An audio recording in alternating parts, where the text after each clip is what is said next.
देख रहे हैं अद्भुत हिंदी राजकुमार के साथ। तो चलिए बढ़ते हैं आज की कहानी की ओर। दोस्तों, ये तब की बात है जब मैंने मणिपुर में कोबा बस डिपो से तकरीबन 500 मीटर एक पान बीड़ की दुकान डाली थी। क्योंकि बस डिपो करीबी था, जिस वजह से वहाँ काफ़ी हलचल रहती थी और बिक्री भी अच्छी होती थी। कुछ तो मेरे परमानेंट कस्टमर भी बन गए थे। योगेश भी उन कस्टमर में से एक था जो डेली मेरी दुकान पर आता था। योगेश के हंसमुख स्वभाव के चलते उससे कुछ ज़्यादा ही गहरी दोस्ती हो गई थी। यहाँ तक कि जब योगेश 9 बजे की बस से लौटता तो मेरे पास ही बैठ जाता। फिर तकरीबन 11 सवा 11 बजे मेरे साथ ही वहाँ से निकलता। एक रात जब योगेश 9 बजे वाली बस से लौटा तो मेरी दुकान पर उस वक्त काफ़ी भीड़ थी, जिस वजह से मैं उससे बात नहीं कर पाया। और जब मैं कस्टमर से फ्री हुआ तो तब तक योगेश जा चुका था। मुझे ये देखकर थोड़ा अजीब तो लगा, पर मैंने उतना सोचा नहीं। और जब अगली रात 9 बजे वाली बस आई तो मैं योगेश की राह ही देख रहा था। पर 9 से 10 और फिर 10 से 11 बज गए, पर योगेश उस रात नहीं आया, जिस वजह से मुझे योगेश की फिक्र होने लगी। दुकान बढ़ाने के बाद घर आते वक्त योगेश को कॉल किया, ये जानने के लिए कि सब कुछ ठीक है ना, पर उसका फ़ोन स्विच ऑफ आ रहा था। फिर अगले दिन सुबह 9 बजे के करीब मैंने योगेश को फिर से कॉल किया, पर अभी भी उसका फ़ोन स्विच ऑफ ही आ रहा था। उसके बाद मैं अपने काम में बिजी हो गया और जब रात के 9 बजे वाली बस आई तो मुझे लगा शायद योगेश आएगा, पर वो नहीं आया। उसके बाद दिन यूं ही गुजरते गए और धीरे धीरे योगेश मेरे जहन के पन्नों में खोता चला गया। मेरा काम भी अब पहले से काफ़ी बढ़ चुका था। अब मेरी एक दुकान और थी, चाय समोसे की, जिसके लिए मैंने अपने गांव के ही 2 लड़कों को रखा था, जिस वजह से मुझे दुकान से निकलते निकलते लमसम 12 बज जाते थे। और फिर एक ऐसी ही रात जब मैं 12:30 बजे के करीब दुकान से निकलने को हुआ तो मेरी नज़र सड़क के दूसरी ओर खड़े योगेश पर पड़ी, जो मुझे एकटक देखे जा रहा था। योगेश पर नज़र पड़ते ही मैंने उसे आवाज़ देते हुए कहा, अरे योगेश भाई। अभी मैंने इतना कहा ही था कि तभी उसके सामने से एक गाड़ी गुजरी और गाड़ी के गुजरते योगेश भी कहीं गायब हो गया। पल भर में योगेश के आंखों के सामने से ओझल हो जाने के कारण मुझे समझ में नहीं आ रहा था कि मैंने सच में योगेश को ही देखा था या फिर वो मेरा वहम भर था। खैर, उस वक्त तो मैं वहाँ से अपने घर की तरफ चल पड़ा, पर अब मेरे जहन के पन्नों में दबे योगेश की याद ताज़ा होने लगी। वो पूरी रात मैंने बेचैनी में ही काटी और फिर जब सुबह हुई तो मैंने सबसे पहले अपना फ़ोन उठाया और योगेश के नंबर पर कॉल किया। फ़ोन पर उसके घर वाले थे।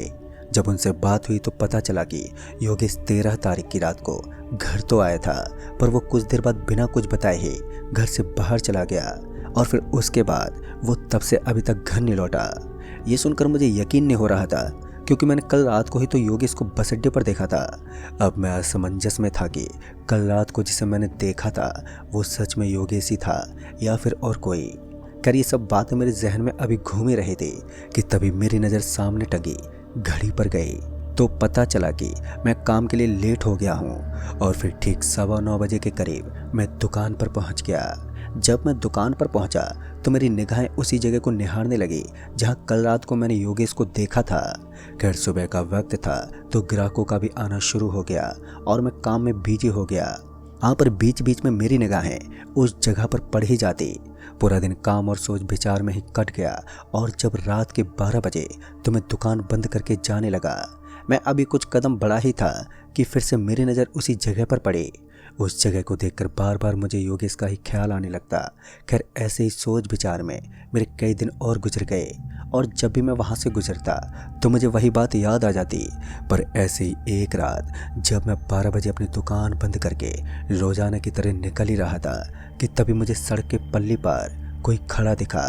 और जब मैंने ध्यान से देखा तो वो कोई और नहीं बल्कि योगेश ही था, जो सड़क के उस पार खड़ा था। पर इस बार योगेश के साथ एक और आदमी भी था।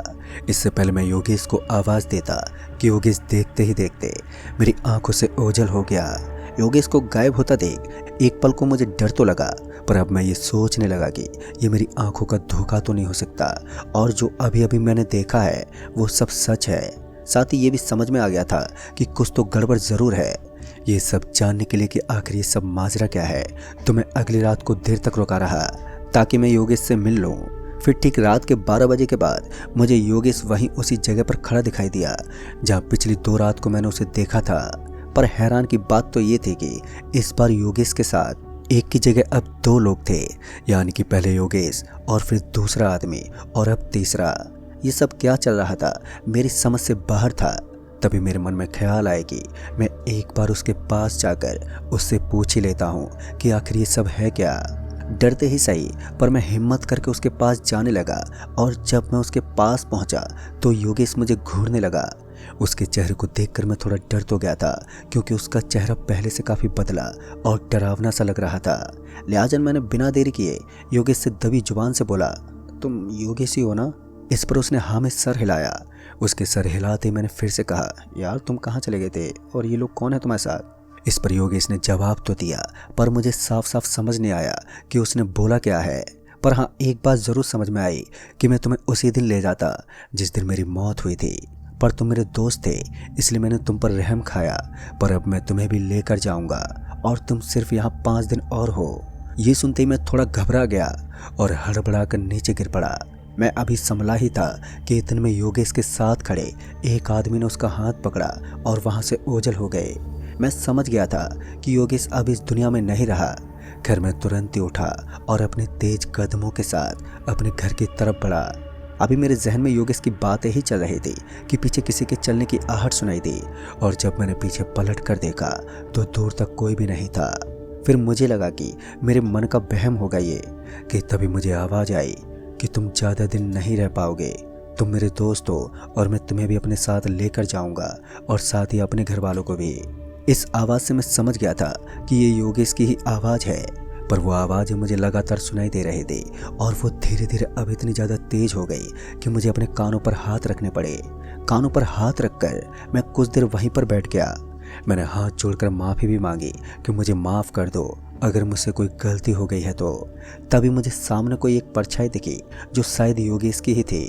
अंधेरा तो था ही, जिस वजह से मुझे साफ साफ नहीं दिखा। इससे पहले कि वो मुझे कुछ करता कि मैं तुरंत ही वहाँ से भागा और तब तक नहीं रुका जब तक कि मैं घर नहीं पहुँच गया। घर में घुसते ही मैंने सबसे पहले दरवाजे को कसकर बंद कर लिया और फिर किसी तरह मैं अपने आप को शांत करने की कोशिश करने लगा। मैं अभी शांति से बैठा ही था कि तभी मुझे दरवाजे पर किसी के ठकठकाने की आवाज़ सुनाई दी। जब मैंने घड़ी में देखा तो अभी रात के 1:30 बजने को आए थे। मैं सोचने लगा कि कहीं ये योगेश ही तो नहीं है। इस डर से अब मेरी हिम्मत नहीं हो रही थी कि मैं दरवाजे के पास जाऊं। मैं बस घुटनों में सर दिए चुपचाप बैठा रहा। फिर कुछ देर के बाद दरवाजे से आवाज़ आना भी बंद हो गया और मैंने वो पूरी रात जागते हुए ही काटी। फिर जब सुबह हुई तो मैंने सबसे पहले तांत्रिक का पता लगाया, जो हमारे यहाँ से काफ़ी दूर था। तांत्रिक के पता लगते ही मैं सीधे उसके पास पहुँचा और उसे सारी बात बताई। तभी तांत्रिक ने अपनी तंत्र विद्या से देखकर बताया कि योगेश मर चुका है और वो जिस किसी को भी दिख जाता है वो उसे अपने साथ लेकर चला जाता है, पर वो अकेला इस काम में नहीं है। उसकी आत्मा को किसी ने कैद किया हुआ है और उसकी बॉडी को छुपा कर रखा है। अगर उसकी बॉडी मिल जाए तो तुम उसका दाह संस्कार कर बच सकते हो। फिर मैंने बाबा से एक बात और कही कि योगेश का शरीर मुझे मिलेगा कहाँ, तो इस पर बाबा ने कहा वहीं जहाँ पर कोई आता जाता ना हो, और वो जगह बस स्टैंड वाले एरिया में है। फिर मैंने बाबा से कहा कि तब तक के लिए मुझे कोई रक्षा कवच दें, तो बाबा ने मुझे एक तावीज़ दिया जिसे मैंने अपने गले में बांध लिया और फिर उसके बाद सीधे पहुंचा योगेश के घर। मैंने योगेश के घर वालों को सारी बात बताई, पर उन्हें मेरी बात पर यकीन तो नहीं हो रहा था। फिर मैं उन्हें अगले ही दिन वही बस स्टैंड पर लेकर गया जहां मुझे योगेश दिखा था। योगेश के घर वाले योगेश को देखना चाहते थे, पर मैंने उन्हें बहुत समझाया कि रात में आपकी जान को खतरा है, आप सभी का यहाँ पर रुकना सही नहीं है। लिहाजा हम सभी उस वक्त अपने घर लौट आए और फिर अगले दिन सुबह ही हम सभी बस स्टैंड वाले एरिया में पहुंचे, जहां का हमने चप्पा चप्पा छान डाला और ढूंढते ढूंढते हमें शाम हो गई, पर हमें योगेश की बॉडी का कोई पता नहीं लग पाया। अब रात का पहर था तो यहाँ योगेश का खतरा भी था, इसलिए मैंने योगेश के घर वालों को चलने को कहा। अब योगेश के घर वाले भी काफ़ी थक गए थे, पर योगेश को देखने की लालसा ने उन्हें घर पर जाने से रोक दिया। अब मैं योगेश के घर वालों के सामने मजबूर था, क्योंकि वो योगेश को देखना चाहते थे। और फिर जब रात के 12 बजकर गए तो अचानक ही हम सब की नज़र योगेश पर गई। योगेश को देखते योगेश की माँ उसकी तरफ दौड़ी। इससे पहले कि वो उसके पास पहुंचती कि मैंने उन्हें पकड़ लिया। फिर हम सब एक साथ योगेश के पास पहुंचे, पर योगेश हम सबको अपनी डरावनी नज़रों से घूरने लगा और फिर उसने वही बात कही कि तुम सबको मैं लेकर जाऊंगा। योगेश की माँ तो फूट फूट कर रोने लगी और पूछा भी कि ये तेरी हालत किसने की है, पर योगेश ने कोई जवाब नहीं दिया। और फिर कुछ देर के बाद योगेश फिर से ओझल हो गया। अब सबको विश्वास हो गया था कि योगेश की आत्मा सच में भटक रही है। हम सब योगेश की बातें ही कर रहे थे कि तभी मुझे जोर से टॉयलेट लगा और मैं मोबाइल की फ्लैश लाइट जलाकर सड़क से नीचे उतरकर टॉयलेट करने लगा। तभी मेरी नज़र सामने पड़े कुछ सामान पर गई जो दिखने में कोई जादू टोना जैसे लग रहे थे।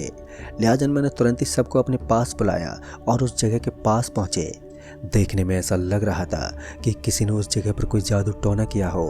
तभी मैंने साइड में पड़ी एक डंडी उठाई और उस सामान को छेड़खानी करने लगा।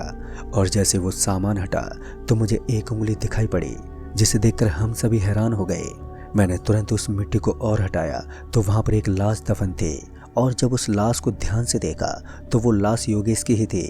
योगेश की लाश को देखकर जहाँ मुझे खुशी थी तो वहीं दुख के बादल भी मेरे और उसके घर वालों के ऊपर छा गए। हमने तुरंत ही पुलिस को फ़ोन किया और सारी बात बताई। फिर अगले दिन उसकी बॉडी का हमने दाह संस्कार किया और उसके बाद फिर कभी भी मुझे योगेश कभी नहीं दिखा। पर उसके साथ ये सब किसने किया, इस बात का अभी तक कोई पता नहीं चला। और कुछ महीनों बाद पुलिस ने भी छानबीन बंद कर दी, पर वो डर आज भी मेरे जहन में बैठा हुआ है। तो दोस्तों, इस कहानी में बस इतना ही। कहानी आपको पसंद आई हो तो वीडियो को लाइक शेयर ज़रूर कर दें और साथ ही हमें नीचे कमेंट बॉक्स में ज़रूर बताएं। तो मैं आपका दोस्त राजकुमार जल्द ही मिलूंगा ऐसे एक और नई कहानी के साथ। तब तक के लिए बाय एंड टेक केयर।